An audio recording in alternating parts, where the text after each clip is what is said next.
విశాఖ జిల్లా government old ఐటీఐలో cell ఫోన్లో mass copying. వివరాల్లోకి వెళ్తే విశాఖ అభివృద్ధి చెందుతున్న జిల్లా. ఇది అన్ని రంగాలకు అభివృద్ధి చెందుతున్న ప్రాంతం. ఇది విశాఖ అంటే ప్రశాంతమైన వాతావరణం. అందులో విద్య వైద్యం అనేది అభివృద్ధి చెందుతున్న ప్రాంతం. కానీ విద్యలో సరైన వసతులు కల్పించకపోగా టెక్నికల్ ఐటీలలో మీద సరైన శిక్షణ ఇవ్వక పరీక్షల్లో ఉత్తీర్ణులవుతున్నారు.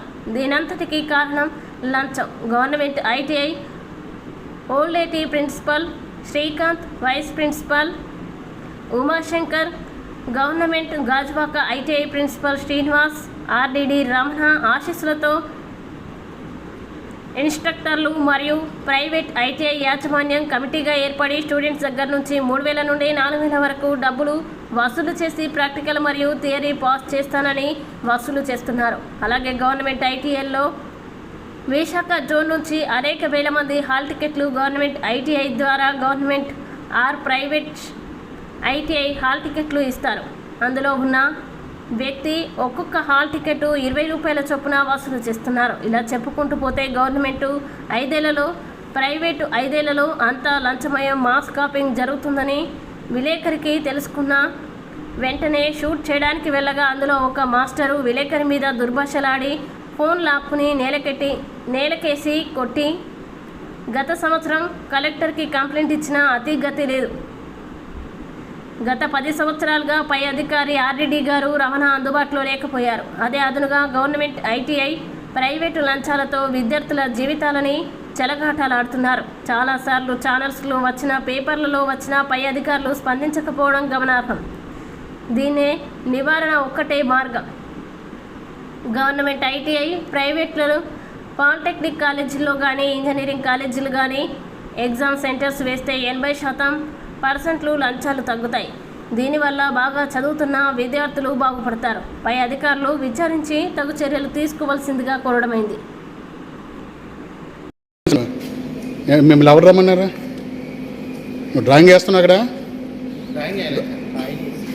మరి ఎందుకు అక్కడ నేను చూస్తున్నా వచ్చి సివిల్ డ్రెస్ నేను ఎవరు రమ్మన్నారా? నువ్వు ఎగ్జామ్ రాస్తున్నావా? నీ పేరు ఏం పేరు? నీ పేరు చెప్పు. ఏం పేరు నీ పేరు? ఎందుకు ఎగ్జామినేషన్ దగ్గరికి వెళ్ళి రాస్తున్నావు? చెప్పు. నేనేమనలే ఏం మామూలుగా అడుగుతున్నా. నీకు హాల్ టికెట్ ఉందా? మరి హాల్ టికెట్ లోపల కాలేజీ లోపలికి ఎందుకు వస్తున్నా? ఇప్పుడు ఎగ్జామ్స్ అవుతున్నాయా? ఏ ఎగ్జామ్ అవుతుంది అమ్మా? డ్రాయింగ్లో నువ్వు రావచ్చా? సివిల్ డ్రెస్ నీ హాల్ టికెట్ ఇదేమ్మా? నీ హాల్ టికెట్ ఇదే. నువ్వు ఎగ్జామ్ నువ్వు బయట నుంచి వచ్చి రాస్తున్నావా? లోపలికి ఎందుకు వచ్చావు నువ్వు?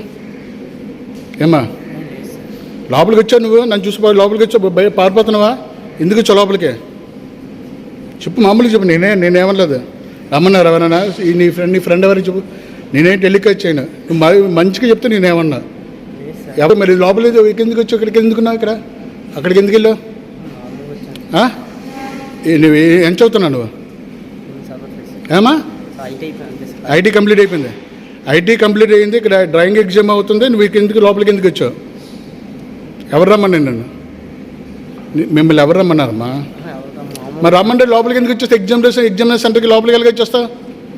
ఎగ్జామినేషన్ సెంటర్కి ఎలాగ వచ్చేస్తావు నువ్వు?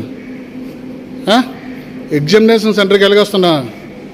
నువ్వు కరెక్ట్గా చెప్పు. నిన్నేమన్నా టెలికాస్ట్ చేయనా? నువ్వు కరెక్ట్గా చెప్తే నేను ఏమన్నా. లేదంటే మాత్రం నేను ఎక్కడ తీసుకెళ్ళిపో కలెక్టర్ కంప్లైంట్, పోలీస్ కంప్లైంట్ ఇవ్వాల్సి వస్తుంది. మిమ్మల్ని ఎవరు రమ్మన్నా చెప్పండి. మీకు ఎగ్జామినేషన్ సెంటర్ అవుతుంది కదమ్మా. ఇప్పుడు మామూలుగా మిమ్మల్ని ఎవరు రమ్మన్నారు లోపలికి? ఎవరు రమ్మన్నారు? చెప్పమ్మా. లోపలికి ఎవరు రమ్మన్నారు మిమ్మల్ని? చెప్పు. ఈ సార్ రమ్మన్నారా? మరి సార్ లేకుండా లోపలికి వెళ్ళి వచ్చేస్తా. సార్ పర్మిషన్ లోపలికి వెళ్తా కదా. మిమ్మల్ని ఎవరు లోపలికి రమ్మని చెప్పు. ఏమంటలేదు చెప్పు. ఏమన్నాను? ఎగ్జామినేషన్ సెంటర్ లోపల ఇప్పుడు ఎగ్జామ్ జరుగుతుంది. ఎగ్జామినేషన్ సెంటర్ అయితే నీ ఐటీ కంప్లీట్ అయిపోయింది. ఈ పేరు ఏం పేరు? ఎవరు రమ్మన్నారు లోపలికి? నేను లోపలికి ఎవరు రమ్మన్నారు? చెప్పమ్మా. నేనేమనలేదు. లోపలికి మామూలుగా వచ్చేస్తుంటే ఎగ్జామినేషన్ లోపల రానిస్తారా?